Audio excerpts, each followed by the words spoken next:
morning to all of you. Today we are going to discuss about the structure of open stoma. ठीक है, हम plant water relation ये chapter पर थे 12th standard के board के, तो जिसमें हम प्लांट वाटर रिलेशन में तीन कंसेप्ट का स्टडी करते हैं। पहली कंसेप्ट है that is absorption of water by roots, second concept है असेंट ऑफ सैप और थर्ड कंसेप्ट है दैट इज ट्रांसपीरेशन। तो ये जो तीनों कंसेप्ट है, ये तीनों कंसेप्ट जो है वो प्लांट और वाटर इनके बीच का रिलेशनशिप एक्सप्लेन करती है। तो हम थर्ड कंसेप्ट पर थे दैट इज ट्रांसपीरेशन। तो ट्रांसपीरेशन की डेफिनेशन हमने ये बताई थी, it is the removal of water molecule in the form of water vapours. तो हमने ट्रांसपीरेशन और गटेशन में डिफरेंस बताया था। Guttation is the removal of water molecule in the form of liquid drop. So water molecule यदि remove होते हैं in the form of liquid drop through various morphological part of the plant, तो उसको हम guttation बोलते हैं। लेकिन water molecule अगर रिमूव होते हैं in the form of water vapour, तो उसको हम सिंपली क्या बोल सकते हैं, ट्रांसपीरेशन बोलते हैं। अब ट्रांसपीरेशन ये जो कंसेप्ट है, इसका मेन ऑब्जेक्टिव क्या है, या why we are going to study the transpiration, या ट्रांसपीरेशन अगर नहीं होता था प्लांट में तो उसका क्या इफेक्ट होता था, ये हमको जान लेना बहुत इंपॉर्टेंट है। तो ट्रांसपीरेशन जो है वो एक्सचेंज ऑफ गैसेस के लिए हेल्प करता है, असेंट ऑफ सैप के लिए हेल्प करता है। अब एक्सचेंज ऑफ गैसेस यदि होता है तो फोटोसिंथेसिस और रेस्पिरेशन प्रॉपर्ली हो सकता है। असेंट ऑफ सैप यदि हो रहा है तो भी फोटोसिंथेसिस और रेस्पिरेशन प्रॉपर्ली हो सकता है। फोटोसिंथेसिस और रेस्पिरेशन अगर प्लांट सेल में प्रॉपर्ली होता है तो सेल की जो फिजियोलॉजी है वो प्रॉपर्ली मेंटेन होती है, यानी प्लांट सेल की ग्रोथ और डेवलपमेंट जो है उसमें अहम भूमिका जो निभा रहा है वो ट्रांसपीरेशन प्रोसेस कर रहा है।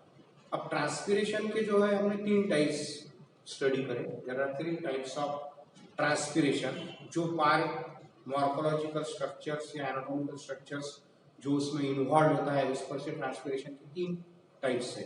First one is called as stomatal transpiration, second हम बोल रहे हैं that is called as cuticular transpiration, और तीसरा हम बोल रहे हैं that is called as lenticular transpiration.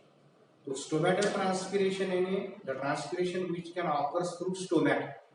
अब स्टोमेटा ये प्लूरल वर्ड है, स्टोमा ये सिंगुलर वर्ड है। तो व्हाट आर स्टोमेटा? स्टोमेटा क्या है? These are the pores or openings or apertures which are present on upper and lower epidermal cells. अब यदि हम प्लांट के मॉर्फोलॉजिकल पार्ट की एनाटॉमी देखते हैं, जैसा हम फॉर एग्जांपल लिप की एनाटॉमी अगर देख रहे हैं, तो लिप की एनाटॉमी देखने के बाद हमको ये पता चलेगा कि उसमें एपिडर्मल सेल्स होते हैं, उसके बाद में जाइलम सेल होते हैं, फ्लोएम सेल होते हैं, मेसोफिल सेल होते हैं। तो एपिडर्मिस जो होते हैं, एपिडर्मल सेल दो जगह पर होते हैं, एक अपर एपिडर्मल सेल और एक लोअर एपिडर्मल सेल्स। तो कौन से एपिडर्मिस पर स्टोमेटा प्रेजेंट है? अपर एपिडर्मिस पर भी स्टोमेटा प्रेजेंट रहते हैं, लोअर पर भी प्रेजेंट रहते हैं, और कभी कभी दोनों पर भी, अपर एपिडर्मिस पर भी रहते हैं और लोअर पर भी रहते हैं। उस पर से अपने डिफरेंट टाइप के जो लीफ है वो देखे हैं, ठीक है। तो हम जनरली स्टोमेटा की यदि डेफिनेशंस बोलना चाहेंगे, it is opening pores or apertures that are present on upper and lower epidermis. So what are stomata? Stomata are the pores or apertures or opening that are present on upper and lower epidermis.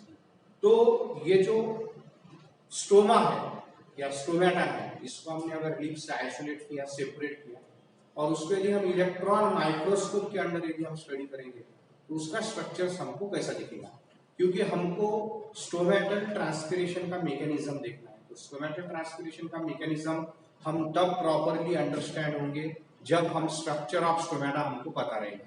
तो हमने electron microscope के अंदर अगर stoma को अगर देखा तो उस स्टोमा का स्ट्रक्चर जो है वो इस तरीके से रहता है। तो उस स्टोमा में यहाँ पर हमने जो स्टोमा देखा है वो ओपन टाइप का स्टोमा देखा है। There are two types of stoma.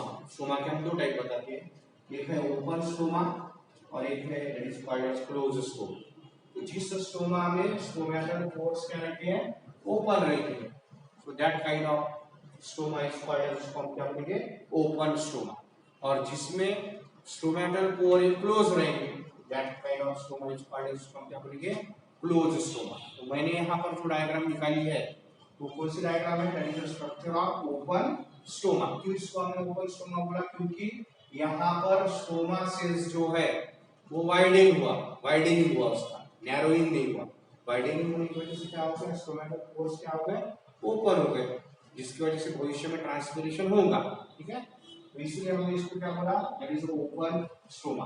अब इस स्टोमा को हमने यदि इलेक्ट्रॉन माइक्रोस्कोप के अंडर यदि हमने स्टडी किया, इसमें हमको 3 सेल दिखेंगे। कौन से 3 सेल दिखेंगे, गार्ड सेल्स दिखेंगे, देयर आर 2 गार्ड सेल्स। ठीक है, ये जो है किडनी शेप सेल्स, यहाँ पर मैं डायग्राम में बता रहा हूँ, these are the kidney shaped cells which are present in the stoma, so they are called as, हम बोलेंगे, गार्ड सेल्स।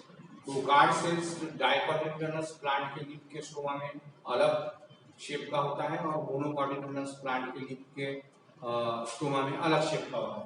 तो डाइकोटिलेडोनस प्लांट जो होता है उसके स्टोमा में जो गार्ड सेल्स होते हैं वो किडनी शेप होते हैं। तो ये डाइकोटिलेडोनस प्लांट का लीफ का स्टोमा है, इसलिए यहाँ पर गार्ड सेल्स कौन सी शेप के है, दैट इज किडनी शेप। लेकिन अगर हम मोनोकोटिलेडोनस प्लांट देखते हैं, तो मोनोकोटिलेडोनस प्लांट के लीफ का जो स्टोमा होता है उसका जो शेप होता है वो डम्बेल शेप का होता है। ये उसका आइडेंटिफिकेशन है कि आइडेंटिफिकेशन ऑफ, यदि हम स्टोमा का स्ट्रक्चर देख रहे हैं तो ये डाइकोटिलेडोनस प्लांट है कि मोनोकोटिलेडोनस प्लांट के लीफ का स्टोमा है, ये हम उस पर से आइडेंटिफाई कर सकते हैं। ठीक है, तो अब इस गार्ड सेल्स में क्या क्या प्रेजेंट होता है, तो गार्ड सेल्स में क्या क्या प्रेजेंट है, ग्रैनुलर साइटोप्लाज्म, उसमें सिंगल न्यूक्लियस है, single nucleus is surrounded by granular cytoplasm, chloroplast है, और क्या प्रेजेंट है उसमें, वैक्यूल प्रेजेंट। अब ये गार्ड सेल जो है, गार्ड सेल की chemistry that is very important, क्योंकि गार्ड सेल के